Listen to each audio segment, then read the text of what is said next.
e herdeiro de todas as bênçãos espirituais. Queremos tributar a Ti toda a honra, toda a glória e louvor, dedicar este tempo de adoração e gratidão pela Tua grandeza, pela Tua vitória, da qual reconhecemos como fundamento as nossas vidas, os nossos corações. E ao Deus eterno, imortal, invisível, mas que real, todo-poderoso, que venceu a morte, ascendeu ao céu, está à direita do Pai intercedendo por nós, e um dia há de voltar, para que onde Ele esteja, possamos estar juntos. Seja a honra, a glória, o louvor, a exaltação, pelos séculos dos séculos. Aleluia! Uou! Glória a Deus! Aleluia! Glória a Jesus! Hag Sameach Pesach. Você pode aí treinar um pouco do seu hebraico? Eu digo pelo menos para 2 pessoas. Hag Sameach Pesach. Tenha uma feliz festa de Páscoa. Amém? É o que Deus tem reservado para nós. Pode sentar, tomar o seu lugar.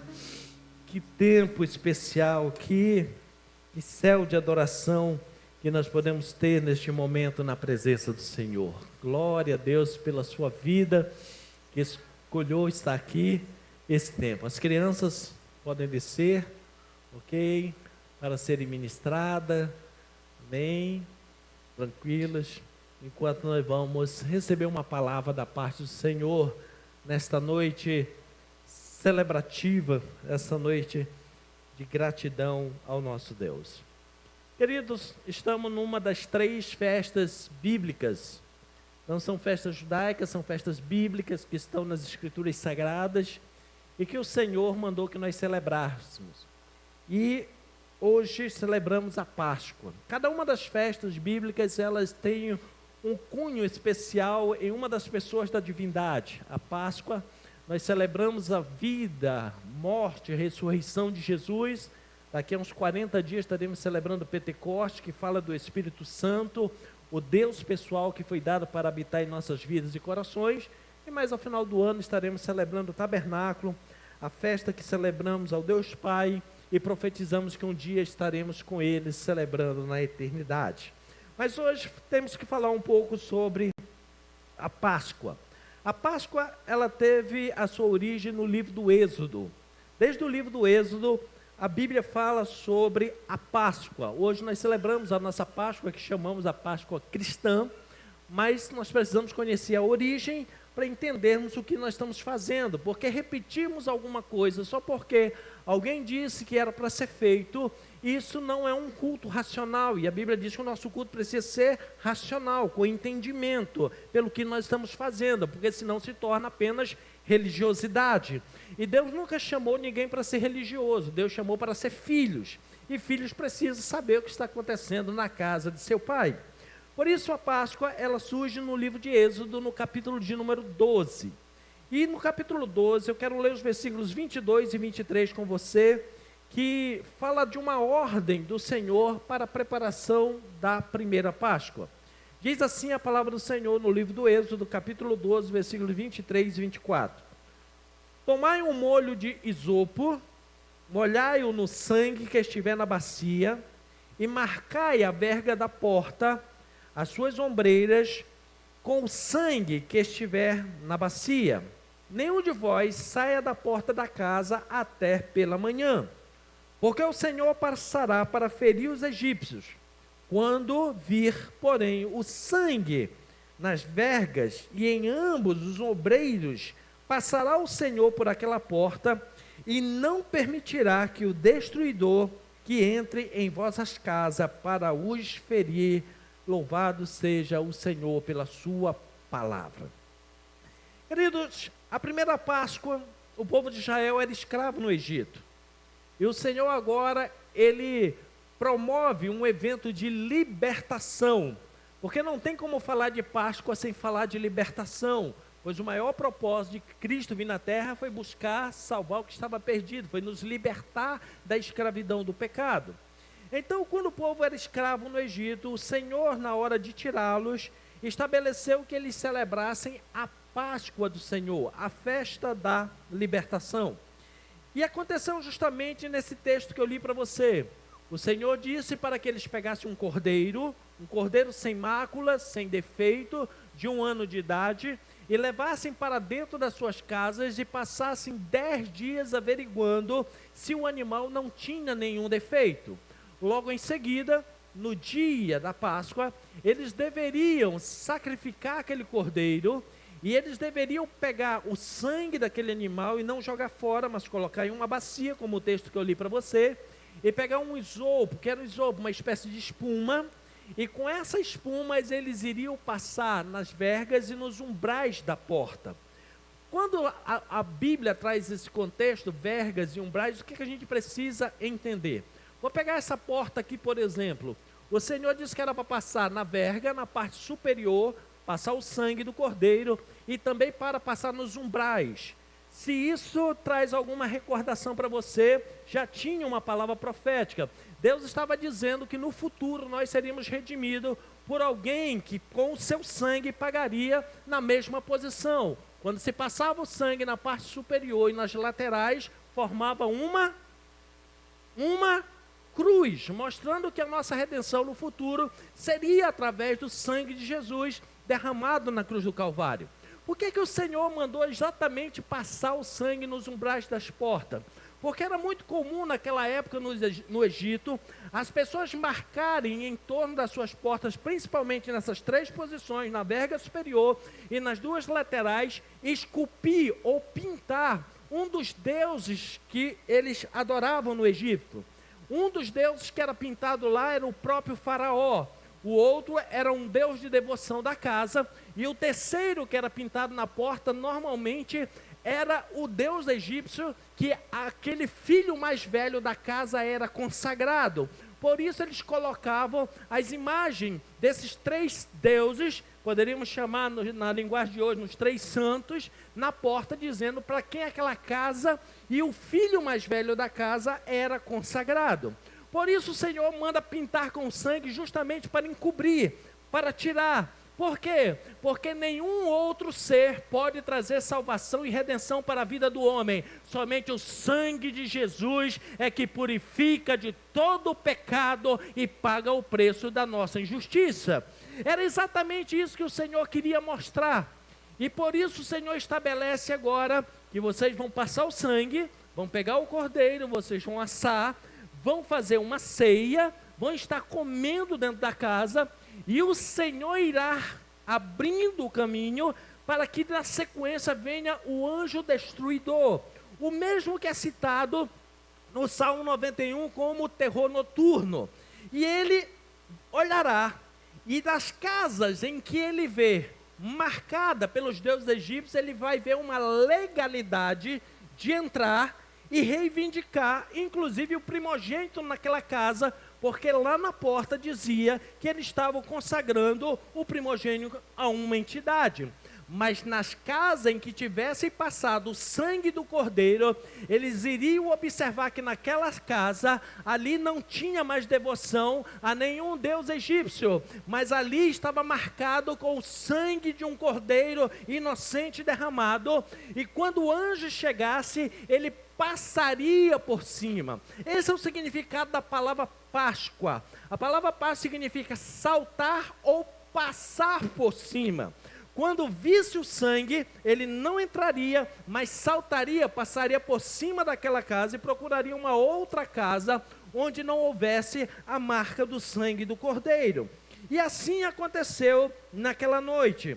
O Senhor veio e o anjo da morte, o destruidor, trazendo seu terror noturno, foi olhando de casa em casa, e aonde não tinha a marca do sangue do cordeiro, ali houve pelo menos um falecimento de um primogênito.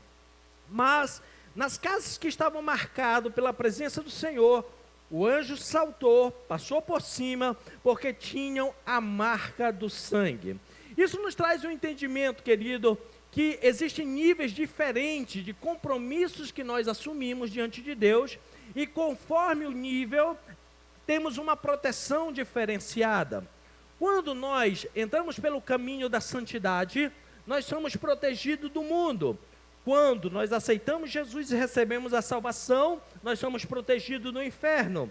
Quando nós temos fidelidade diante do Senhor, nós somos protegidos do devorador. Mas quando nós temos uma aliança com Deus, nós somos protegidos do destruidor. E a aliança que eu e você temos é a aliança que está sobre a sua vida.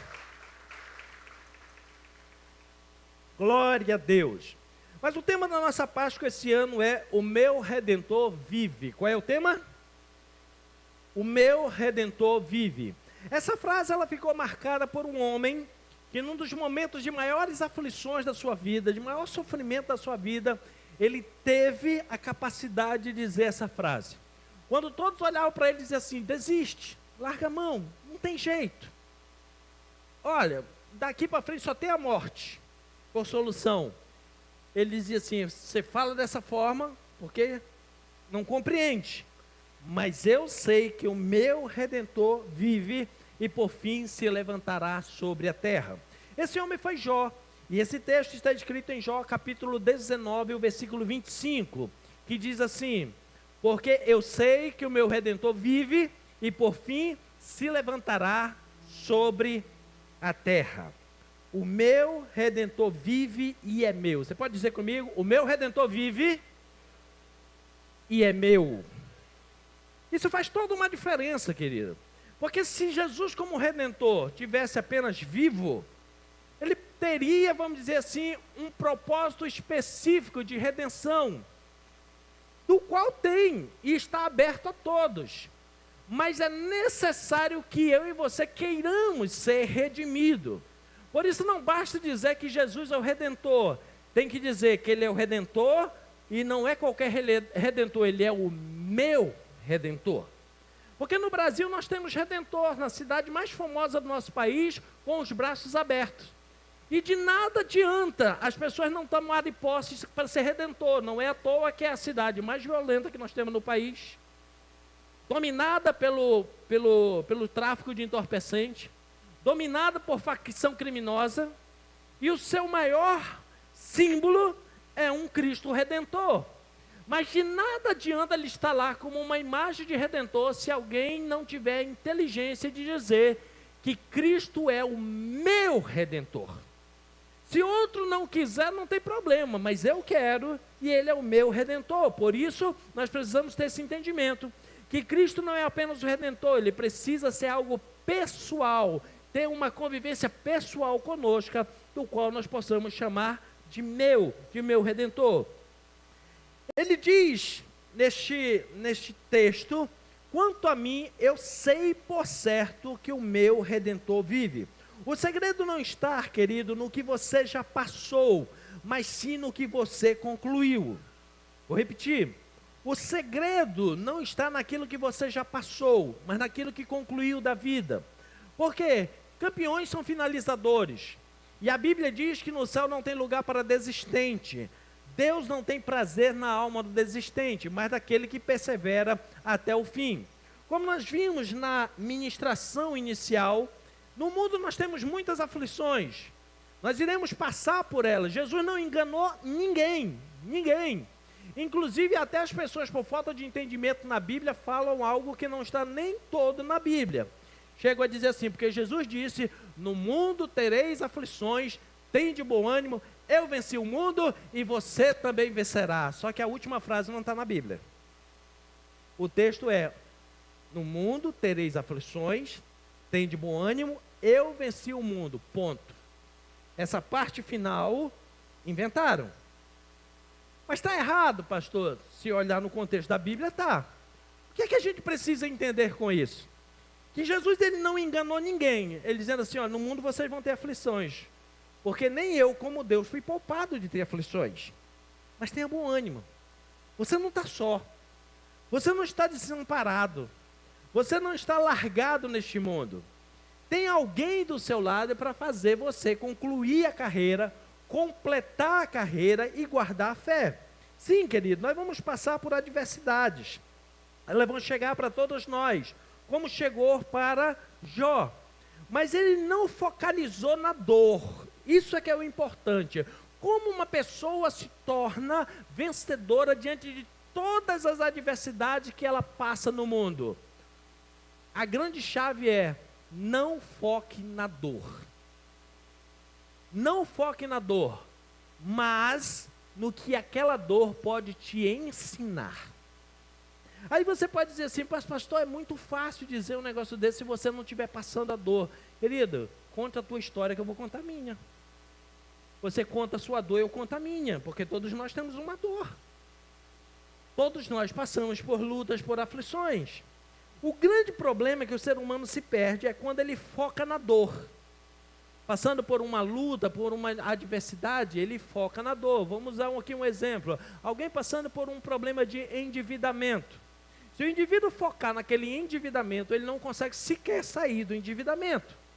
Mas se ele começar a tirar lições daquele momento, o que o levou e que agora posicionamento ele vai ter para sair e não voltar a ser uma pessoa endividada, ele vai mudar de vida. Porque ele não focou na dor, mas sim na lição que a dor pode proporcionar. Assim é uma enfermidade, assim é um problema familiar, assim é um problema de negócio, qualquer problema na vida. Mas o grande problema é que as pessoas, elas focam na dor. E muitos querem usar a dor para, de alguma forma, conseguir uma ajuda, de alguma forma manipular, de alguma forma se colocar como vítima e de alguma forma para se sentir menor do que deveria ser. Mas quando nós focamos na lição que a dor traz, isso nos faz crescer, isso nos faz elevar, isso nos faz tomar posicionamento e desenvolver o melhor potencial que tem dentro de nós. Jó, ele não focou na sua dor, e a dor dele não era tão pequena. Jó, ele teve dor em todas as áreas da sua vida. Ele teve dor física, ele teve as dores na sua alma emocional e foi atacado até no seu espírito. Ele teve dores no seu corpo quando ele foi acometido de lepra em todo o seu corpo, que a Bíblia diz que o seu estado era tão caótico que ele precisava até de cacos de telha para se coçar. Tamanho era a sua aflição. Ele foi afligido na alma porque ele perdeu todos os seus filhos morreram tragicamente. Ele perdeu todos os seus bens, todas as suas riquezas. Um homem que era considerado o mais rico que existia na sua época, agora ficou totalmente falido e com uma dor terrível de perder os seus filhos. Porque perder alguém, a gente sabe que todos nós vamos passar por este momento da dor, da morte e do luto. Mas qual é vamos dizer assim, a caminhada normal da vida? São os filhos sepultarem seus pais. É provado que a dor de um pai sepultando seu filho é maior do que a de um filho sepultando seus pais, porque saiu da regra normal da vida. E aquele homem, ele simplesmente, em um único dia, ele perdeu os seus 7 filhos. Mas ele não focou na dor, é isso que eu quero que você entenda. Mas ele focou na lição que a dor poderia trazer. E quando agora ele é atacado no seu espírito, que a sua esposa diz assim: por que você ainda continua fiel a Deus? Amaldiçoa este teu Deus e morre. Agora, além de ser atacado no corpo com a doença, na alma com a perda dos seus filhos e dos seus bens, agora ele é atacado na sua fé, no seu espírito. Mas ele não olhando para a dor, ele olha para a lição que podia tirar e ele diz: você fala como uma louca porque você não conhece Deus como eu conheço. Porque eu sei que o meu Redentor, ele vive e ele vai se levantar sobre a terra. Eu não sei que nível de dor você está passando e não estou aqui muito menos para menosprezar a sua dor. Porque toda dor tem o seu nível de validade. Mas uma coisa eu tenho para te dizer: existe um Redentor que já pagou com o seu sangue, que se você olhar para ele, ele se levantará acima da sua dor e será o teu Redentor em todos os momentos difíceis da sua vida. Amém? Por isso ele diz: porque eu sei, apesar de tudo que ele passou, ele concluía: eu sei de uma coisa, o meu Redentor vive, ele está vivo. No sofrimento que você passa, querido, nesse presente momento, eu pergunto: o que é que você sabe sobre o seu sofrimento? O que é que você sabe sobre a dor que você tem passado? Se você focar na dor, como eu já adiantei, talvez você tenha até uma resposta científica, você tenha uma resposta terminativa, você tenha uma resposta de derrota, mas você precisa saber de algo maior do que a sua dor. Jó sabia de algo maior que a sua dor, que era a redenção que vinha da parte do Senhor. Por isso é que ele começa a dizer, nesse capítulo 19, o versículo anterior, 23, ele chega a dizer assim: quem me dera que fosse agora escritas as minhas palavras, que me dera fosse gravada em um livro. Esse homem, ele sabia tanto além da dor, que ele diz assim: olha, o que eu vou falar agora, quem me dera que alguém escrevesse, que alguém gravasse num livro, para que ficasse, para que outros entendessem. O que ele queria aqui, querido, era mostrar que existia, além da sua dor, existia uma saída, uma solução. No versículo 24 ele chega a dizer, que com pena de ferro e como chumbo, para que sempre fosse esculpido numa rocha. Ele queria que as pessoas entendessem que além da dor, ficasse de uma forma tão perpétua, eterna, escrito, de preferência que fosse numa rocha, para que todos pudessem ver que além da dor existe uma outra solução, uma outra saída. Por isso ele diz que ele queria que algo ficasse de uma forma eterna, registrado, para que outros soubessem a saída. A minha pergunta hoje, querido, nessa reflexão é: o que é que nós temos deixado registrado após de tudo que nós vivemos? Aí você pode dizer: pastor, eu vim hoje celebrar a Páscoa do Senhor, até agora o Senhor só falou coisa ruim. Alguém precisa fazer o papel sujo, né? Calma que vai melhorar. Mas diante das dores que nós sofremos todos os dias das nossas vidas, o que você tem deixado registrado? O que você pode deixar de ensino para alguém depois da dor que você viveu? Infelizmente, alguns vão deixar registrado a sua desistência, vão deixar registrado a sua reclamação, vão deixar registrado a sua dor e o desejo que outros sofram a mesma dor junto com ele, de partilhar a dor. Mas Jó, ele estava dizendo assim: olha, registra. Eu não estou reclamando da dor, eu não estou reclamando do que eu perdi, eu não estou reclamando da aflição.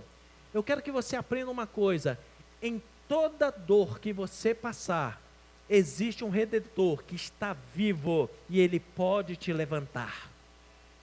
E é isso que o Senhor está falando hoje para nós. Independente da dor que você esteja passando, existe um Redentor que venceu a morte, venceu a cruz, venceu a sepultura, está vivo, já se levantou nesta terra e hoje pode tomar eu e você pela mão e nos levantar também, porque você não serve a um Deus morto, você serve a um Deus que está vivo.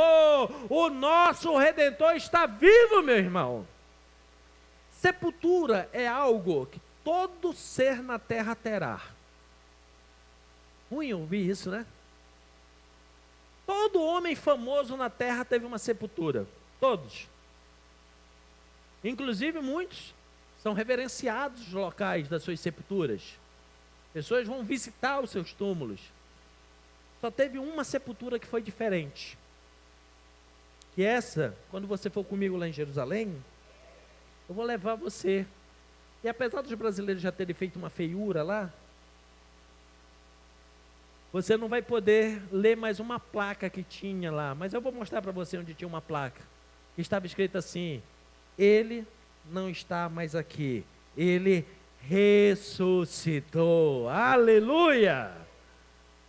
Pastor, qual foi a feiura que os brasileiros fizeram lá? Eu te conto. É a única sepultura de alguém famoso que está vazia. Sabe por quê? Porque o próprio Jesus, na hora que ele estava no seu maior momento de dor, ele não olhou para a dor, ele olhou para a redenção. Jesus falou 7 frases na cruz. Eu não vou entrar nessa questão, talvez outro dia eu ministro qual foram as 7 frases que Jesus falou. Mas em nenhuma delas ele reclamou. Em nenhuma delas ele contou para Deus qual era a sua dor. Em nenhuma ele falou que estava doendo o cravo na mão, que estava doendo o cravo do pé. Em nenhuma ele disse que estava faltando ar, que ele estava morrendo asfixiado, porque esse era o objetivo da morte de cruz, que as pessoas morressem asfixiadas. Mas em cada frase ele abriu a boca para ensinar algo. E a melhor de todas foi quando ele disse: o preço está pago, está consumado. E se eu e você entendemos isso, nós podemos saber que o Cristo que foi crucificado, que foi colocado na sepultura, Ele está vivo. E se Ele está vivo, nós podemos cantar e viver, nós podemos crer que o amanhã será melhor do que hoje. Mesmo que venham as lutas, mesmo que venham as aflições. Então, querido, nós precisamos hoje sair daqui com um entendimento. Qual? Leia a sua história hoje com seus olhos no futuro. Leia a sua história hoje com seus olhos no futuro. Querido, você não é uma circunstância de momento. Você não é uma necessidade, você não é um problema que você está passando na sua vida, você é muito maior do que isso. Você foi feito para ser filho do Deus vivo e herdeiro de todas as bênçãos espirituais. Por isso nós precisamos aprender com a redenção de Jesus a ler a nossa história hoje, projetando no futuro. Dizer como Jó disse: hoje pode estar ruim, pode estar doendo, mas o meu Redentor está vivo e eu vou me levantar dessa situação. Eu não vou perecer nessa circunstância. O meu Redentor ele está vivo. Eu tenho uma garantia que Ele vai intervir ao meu favor. Hoje eu posso estar quebrantado, hoje eu posso estar chorando, mas o meu Redentor amanhã me dará motivo para me celebrar e para sorrir. Hoje eu posso estar passando uma enfermidade, mas amanhã eu vou testemunhar que o meu Redentor passou com o seu sangue na sua vida, curou de toda a enfermidade, porque Ele já levou sobre si as nossas dores, enfermidade, e pelas suas pisaduras nós já fomos sarados, meu irmão. Já fomos sarados. Nós precisamos aprender a falar a nossa história com uma perspectiva no futuro. Querido, quem sonha, respira, mas quem realiza, inspira. Então o que Deus tem buscado de nós, primeiro que sejamos sonhadores, e temos que sonhar mesmo. Mas Deus não quer que você pare apenas no sonho. Ele quer que você realize. É a hora de você é a hora de dar pés aos seus sonhos, para que alcance aquilo que o Senhor tem para a sua vida. Por isso que o Salmo 37, o versículo 23 diz assim: o Senhor firma os passos do homem bom, e no seu caminho se compraz. Em uma outra versão diz: o Senhor firma os passos de todo aquele cuja conduta lhe agrada. Aqui está o grande segredo da grande virada que nós precisamos ter na vida, para contar nossa história no futuro de forma diferente: agradar ao Senhor. E aí vamos fazer uma comparação humana para depois chegarmos no espiritual. Se você fosse visitar o governador do nosso estado, você poderia pensar assim: o que eu posso fazer para agradar o governador? Você poderia pensar em 1000 coisas. E talvez quando chegasse lá, agradasse ou não agradasse. Jesus ele já deixou muito claro que é preciso fazer para agradar. Tão somente é reconhecer que Ele é Senhor sobre sua vida. Porque Jesus ele quer ser mais do que Deus. Ele quer ser Senhor. Deus fala de poder, fala de criação, fala do extraordinário, fala do sobrenatural. Senhor fala de submissão e aprendizado. Deus nunca será Senhor das nossas vidas se nós primeiro não quisermos ser servos, discípulos, alunos, aprender com Ele. Tem muita gente que só procura Deus, só procura Jesus na situação de Deus, porque quer um milagre, quer uma intervenção, mas não quer parar, não quer obedecer, não quer se submeter.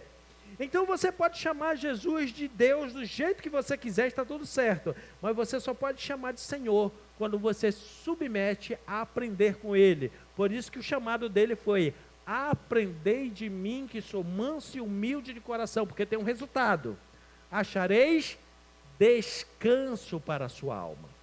Por que é que nós vivemos num mundo em que a alma do ser humano está tão agitada? Por que é que nós vivemos num mundo que a alma do ser humano está tão agitada que as doenças emocionais cada dia se multiplicam? Porque nós sabemos, se você perguntar a qualquer pessoa dentro dessa nação, desse país, se já ouviu falar de Jesus, ela vai dizer que sim. E se você perguntar que é Deus, a maioria vai dizer sim, Ele é Deus. Mas a minoria tem recebido Jesus como Senhor. E nós só temos paz e descanso na alma quando nós decidimos aprender com Jesus. Mas o grande problema é que o ser humano, na sua agitação de alma, em vez de aprender com o Senhor Jesus, ele quer ensinar. Ele quer ensinar Jesus. Ele quer dizer que as coisas modernizaram e agora Jesus tem que se adequar ao mundo. Jesus tem que se adequar às filosofias. Jesus tem que se adequar aos desejos humanos. E é por isso que cada dia a humanidade está mais doente, cada dia a humanidade está mais louca, cada dia a humanidade está mais desequilibrada. Mas eu e você, querido, nós temos a oportunidade de conhecer esse Redentor como Senhor das nossas vidas, que nos ensina a caminhar em pastos verdejantes, guia nas veredas da justiça por amor do seu nome, e por onde passar, Ele sempre tem algo para ensinar para as nossas vidas. Quando Jesus, a cada momento que estava com os seus discípulos, que os seus discípulos passavam por um momento difícil, Ele tinha um ensino na sequência. Quando os discípulos passaram pela tempestade e chamaram Jesus, Jesus para e diz assim: vocês perceberam que vocês precisam ter fé? Porque vocês são homens de pequena fé, e Jesus vai ensinar sobre fé. Quando faltou comida, Jesus multiplica o pão e vai se revelar como o pão da vida. Quando as pessoas iam na festa de tabernáculo e levavam água para derramar na escadaria do templo como uma oferta, ele se declarou que era a água viva. Por que ele fazia isso? Porque em cada circunstância da vida ele tem algo para nos ensinar. Se há uma característica que você pode dizer que Jesus é o meu Redentor, só pode dizer que Ele é o seu Redentor se você estiver disposto a aprender com Ele. Porque na vida, querido, nós temos duas formas de aprender: ou aprendemos com a dor, ou aprendemos com Jesus. E tem gente que nem com a dor não aprende. Mas com Jesus, se você aprender, você vai ter um Redentor que você vai poder testemunhar que grandes coisas fez sobre a sua vida. Amém? Adiantando essa palavra, ele não diz apenas que tem um Redentor, mas o mais importante, ele diz assim: o Redentor é meu, é pessoal. Ele traz para dentro da sua vida, tá? Quantas coisas que você sabe e que você não toma posse? Quantas coisas que você sabe, que já ouviu falar e você não toma posse? Do que adianta, querido, você saber que existe uma mina de ouro, se você não está disposto a ir cavar e procurar o ouro? O que me adianta o ouro estar na mina, enquanto eu estou implorando pelo pão de cada dia? Do que adianta você ouvir hoje aqui que Deus, Ele pode redimir a sua vida, pode tirar você da dor que você está e colocar em algo maior, se ao sair daqui você vai esquecer essa palavra e vai chegar na sua casa reclamando com a mesma reclamação que chegou? Não vai adiantar. Porque a gente precisa não apenas ouvir, mas ser praticante da palavra de Deus. Um exemplo que a gente tem é se olharmos os países africanos. O solo mais rico que hoje existe na terra é o solo africano. Por que as pessoas são tão pobres? Porque não adianta saber que tem riquezas. Eles precisam buscar caminhos de explorar essas riquezas. Da mesma forma, querido, aquilo que o Senhor fala para nós, o que nós temos colocado em prática, tomado posse? Quando passamos por uma enfermidade, a gente toma posse mesmo, de verdade, que Jesus, Ele pode curar todo nível de enfermidade? Ou ficamos naquela situação dizendo assim, não, por causa que ele curou antigamente. Hoje está difícil a gente ver milagres, né? Do que adianta eu saber que Jesus é um redentor, que ele pode redimir toda a minha vida, se eu fico em dúvida, pensando, será mesmo que ele vai me perdoar? Será mesmo que ele vai me dar uma nova oportunidade? Quantas coisas, eu vou repetir a pergunta, quantas coisas você sabe que você não tomou posse? Quantas? Muitas vezes até na vida do dia a dia, a gente sabe que tem direito a algumas coisas e a gente não vai atrás, não procura, não reivindica os nossos direitos. Assim também, quantas vezes, querido, a gente já ouviu falar do poder da oração e não oramos, pedimos para outro orar por nós. Quantas vezes nós já ouvimos falar no extraordinário de Deus, que pode fazer infinitamente mais daquilo que pedimos e pensamos, e muitas vezes a gente já nem pede mais para Deus. E às vezes quando pede, pede errado, por falta de conhecimento da palavra. Quantas coisas nós sabemos e não tomamos posse? Querido, nós precisamos começar a tomar posse. Não adianta nós passarmos essa noite aqui e dizer assim, Jesus é o Redentor. O que significa o Redentor? Começou lá no Egito. É aquele que guarda, é aquele que protege, é aquele que tira da escravidão, é aquele que dá uma nova oportunidade, que leva para um novo caminho, tem uma promessa na vida. Mas do que adianta saber de tudo isso se eu não coloco em prática? Nós já aprendemos algo essencial essa noite. Jesus só será Redentor das nossas vidas se nós quisermos aprender com Ele. Do que adianta nós sabermos que Ele é um Redentor tão poderoso, se eu não estou disposto a aprender, se eu acho que já sei, ou eu quero que Ele venha se adequar à minha vontade? De nada vai adiantar. Nós precisamos entender e precisamos buscar que esse Redentor faça parte das nossas vidas. Então, diante de tudo isso, querido, nós precisamos hoje tomar uma posição, apropriar para desfrutar. Ele não é só o nosso Redentor, Ele é meu, Ele luta as minhas causas. Se você olhar com cuidado os textos ao redor, vai perceber que o autor do livro, ele passou por muitas dificuldades, mas independente da dor, independente das feridas no seu corpo, independente dele estar se coçando com um caco, independente da dor lá dentro do luto pela perda dos seus filhos, independente dele estar sendo acusado por pessoas que acusavam ele, dizendo que o motivo de estar ali é porque ele tinha roubado, é porque ele tinha pecado, é porque ele tinha alguma coisa em oculto. Independente de tudo isso, ele pôde se levantar e dizer assim, olha, e pode vir a dor que vier, a circunstância que vier, mas eu sei que eu tenho um Redentor, Ele está vivo e Ele é o meu Redentor. É o que nós precisamos entender hoje, querido. Ele é o meu Redentor. Qual o tamanho da sua proclamação que Ele é o seu Redentor? A que nível você pode dizer que Ele realmente é o seu Redentor? Mas hoje eu quero te convidar para que você entenda que Jesus, ele veio nessa terra, não apenas para dividir um calendário, ele não veio nessa terra apenas para fazer milagre naquela época, ele não veio nessa terra apenas para a humanidade olhar e dizer assim, tem um Deus bonzinho no céu que olha por nós.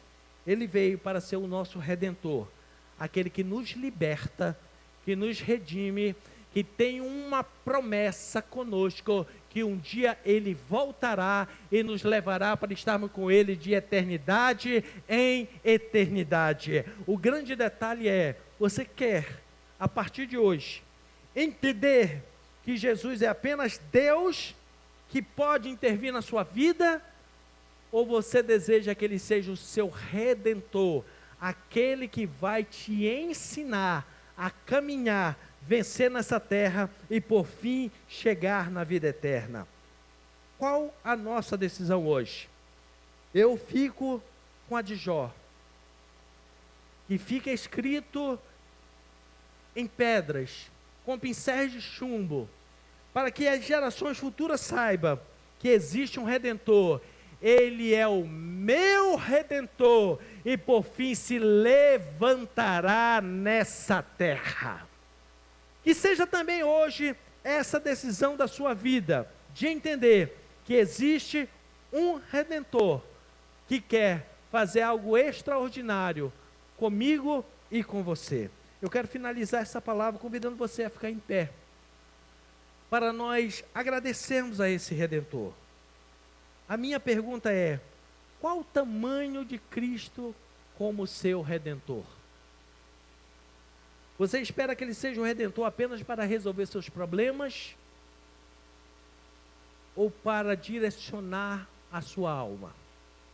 Você espera que Ele seja o seu Redentor apenas para suprir uma necessidade? Ou para te ensinar a vencer as adversidades? Você espera que Ele seja o seu Redentor apenas para trazer um escape, um livramento para você chegar no céu?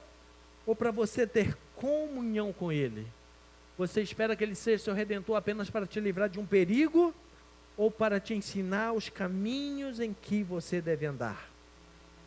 O meu Redentor, Ele quer ser também o seu Redentor.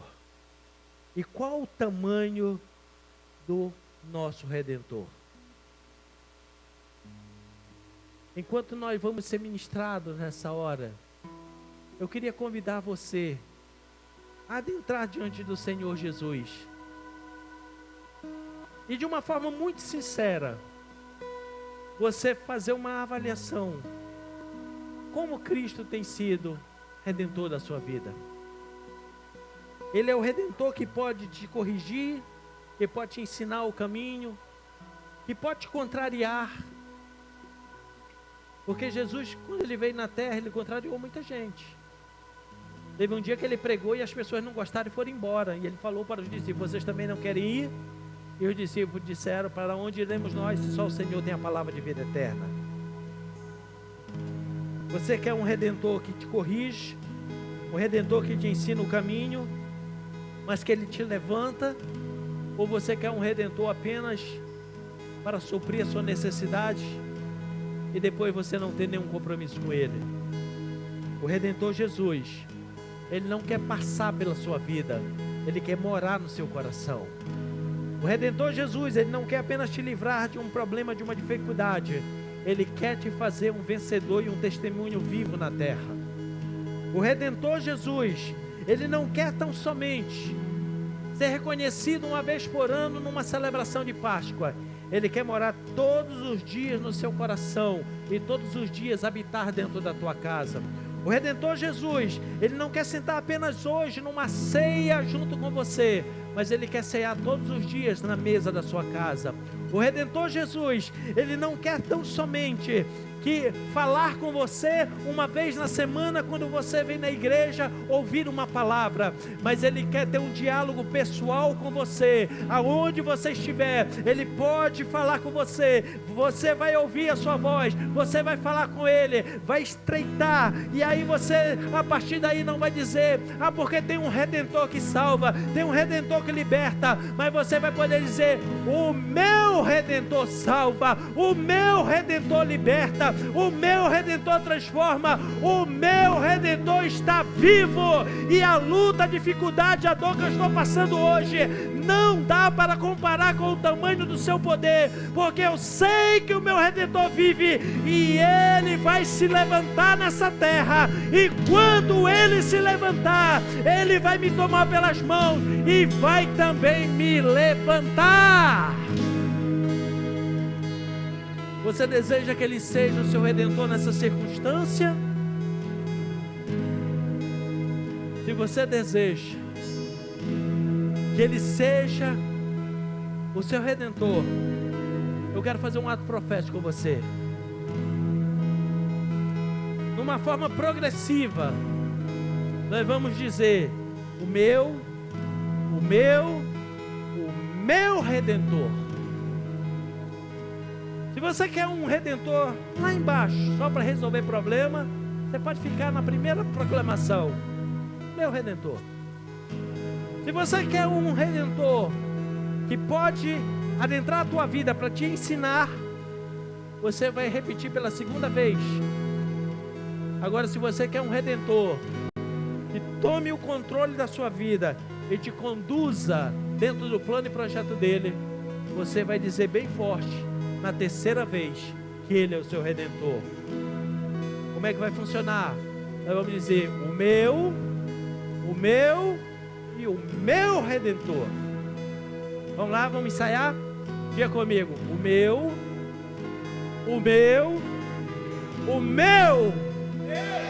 Amém? Então vamos lá agora, profeticamente, no nível que você quer que ele seja o redentor na sua vida, só para intervir numa necessidade, com direito de te ensinar, ou para conduzir a sua vida, você vai repetir, 1, 2, 3, o meu redentor vive, aleluia,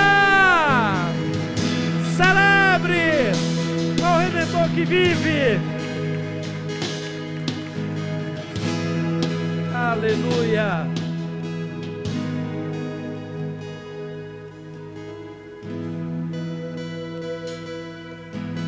Aproveite e fale com ele nessa hora. E deixa ele ministrar na tua vida e no teu coração. Eu ouço o som de muitas águas, sua voz inunda tudo ao meu redor. Seu rosto brilha mais que o sol, seus olhos em chamas eu anseio ver. As minhas vestes limpas já estão, atento estou pra te ouvir chegar. Seu rosto brilha mais que o sol, seus olhos em chamas eu anseio ver. Messias, estamos te esperando, vem. Messias, abra os portais para que o Rei da glória, Messias, estamos te esperando, vem. Messias, abra os portais para que o Rei da glória.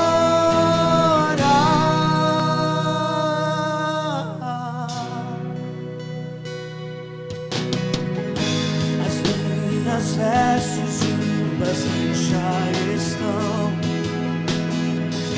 atento estou pra te ouvir chegar.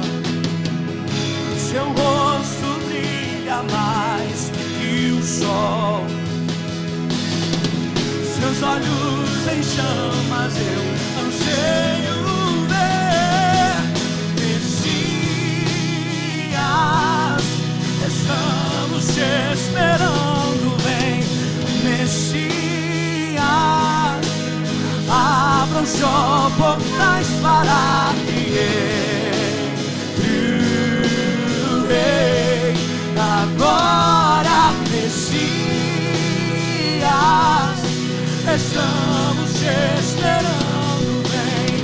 Messias, abra os portais para que o Rei da glória.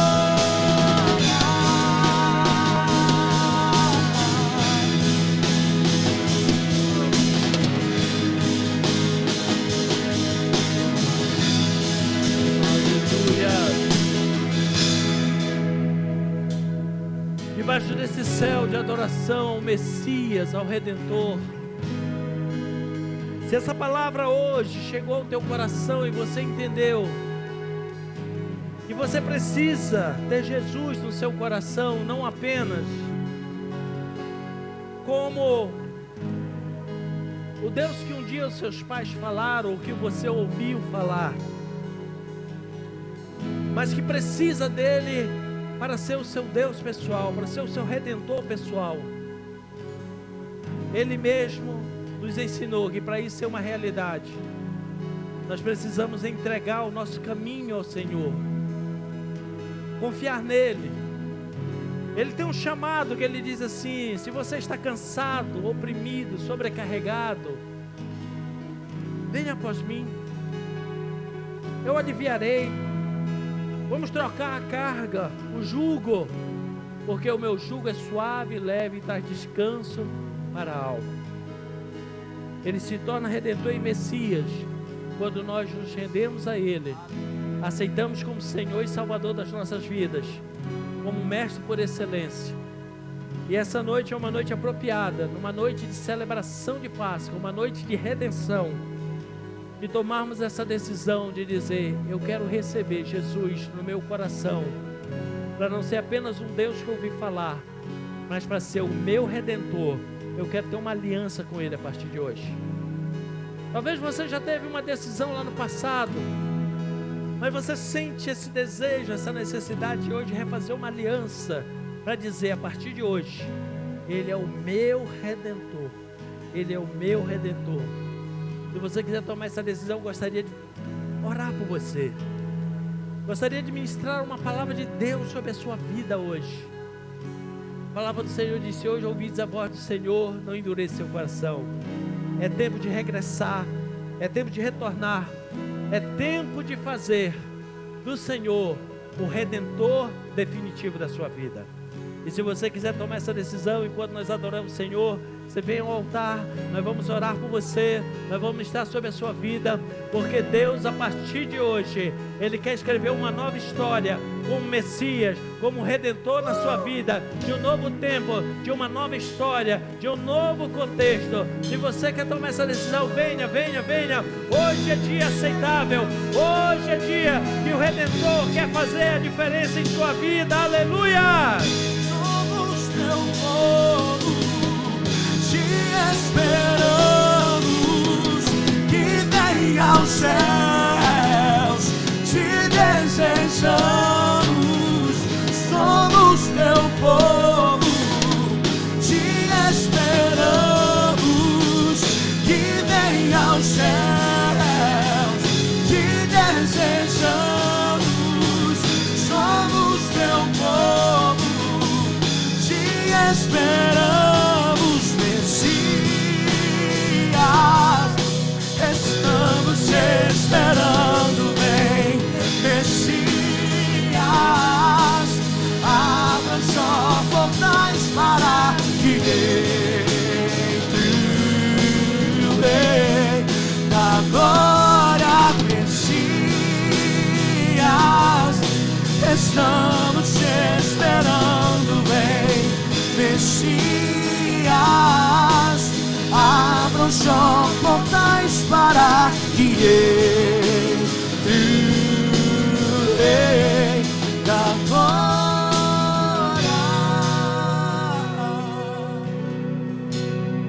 Senhor, nós abrimos nossos corações essa noite neste lugar e dizemos: vem, Messias, entre em nossos corações. Queremos hoje dedicar os nossos corações a Ti e dizer que não queremos que o Senhor seja apenas um Redentor das Escrituras, mas queremos que o Senhor seja um Redentor pessoal em nossas vidas e corações. Tenha liberdade, Senhor, para entrar em nossas vidas, para entrar em nossos corações, para que a partir de hoje possamos aprender com o Senhor e possamos, na hora da dor, não termos, Senhor, a valorização da dor, mas valorizarmos o Senhor, que pode resolver todas as dores da nossa alma, do nosso coração, que pode nos dar vida e vida em abundância. Que hoje se marque esse tempo sobrenatural sobre as nossas vidas e corações neste lugar. Que a Tua presença seja um marco em cada um, e cada um de nós saiamos daqui dizendo que existe o Messias, Ele é Redentor e Ele é o meu Redentor, o Redentor pessoal da minha vida e do meu coração. Se isso é uma verdade para você, celebre ao Messias, ao Redentor. A Ele seja a glória, a honra e o louvor pelos séculos dos séculos. Aleluia! Ainda debaixo desse céu, querido, Páscoa fala de uma ceia. Jesus, quando instituiu a sua ceia, que nós vamos participar agora, ele estava justamente numa celebração de Páscoa. E da celebração de Páscoa, ele instituiu a ceia do Senhor. Eu queria que você olhasse para cá e entendesse o que foi que Jesus fez naquele momento. A Bíblia diz que Jesus estava no cenáculo, ele estava participando da ceia da Páscoa. E quando ele estava participando da ceia da Páscoa, ele pegou um cálice e ele disse: este cálice representa o meu sangue, façam isso em memória de mim. Para você ter um entendimento, quando se celebra a Páscoa judaica, se usam 4 cálices. Quantos cálices? 4. Aí você vai dizer: por que a gente toma só um e não 4? E eu vou lhe explicar por quê. Êxodo capítulo 6, versículo 6, tem 4 promessas que o Senhor deu ao seu povo quando eles ainda eram escravos, para eles celebrarem na Páscoa.